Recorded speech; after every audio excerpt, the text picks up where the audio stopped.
Hello bachcho, let's read the question. Question says two particles are projected horizontally in opposite direction from the same height at t is equals to 0 with velocities 12 meter per second and 3 meter per second.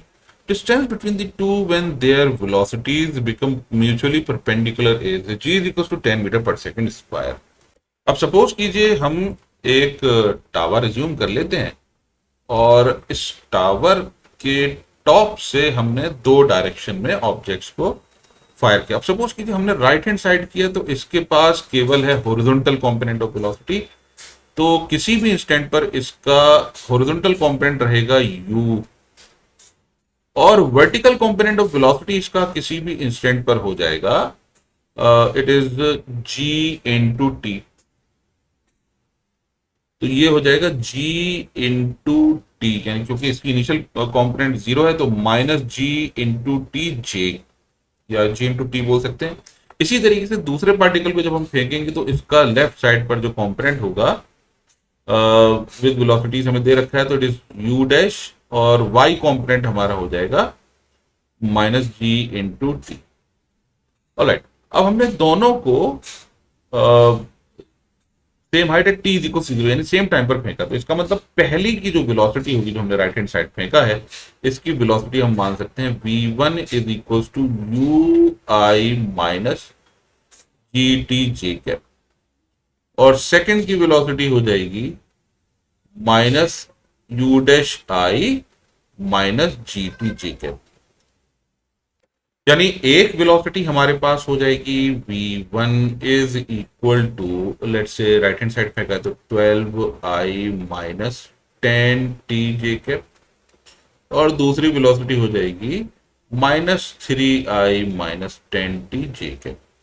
अब चूंकि ये दोनों velocities perpendicular हो गई तो इसका मतलब v1 dot v2 must be equal to 0, यानी ये हो जाएगा minus 36 and plus 100 is equal 100 into t is equal to 0, यानी t की वैल्यू आ जाएगी 36 अपॉन 100 यानी 0.36 सेकेंड्स।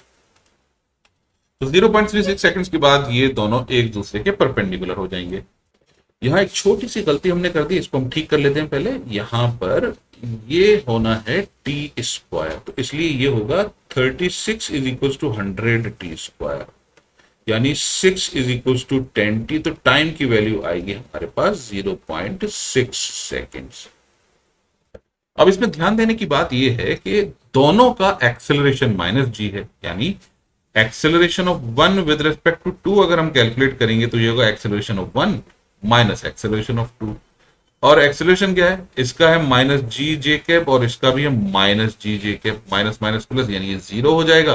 तो रिलेटिव एक्सेलरेशन इनका 0 है, यानी रिलेटिव वेलोसिटी क्या होगी फिर, तो इनकी रिलेटिव वेलोसिटी रहेगी v इज इक्वल टू ये है v1 minus v2 which is equal to obviously ये होगी 12i minus minus 3i which is equals to 15i। तो 15i is the relative velocity, इसका मतलब इनके बीच में जो relative distance हो जाएगा या relative separation होगा r is equals to होगा velocity into time which is equals to 15 into I multiplied by 0.6 which is 9 meter I cap, which is option 4। I hope you understood the solution. Thank you.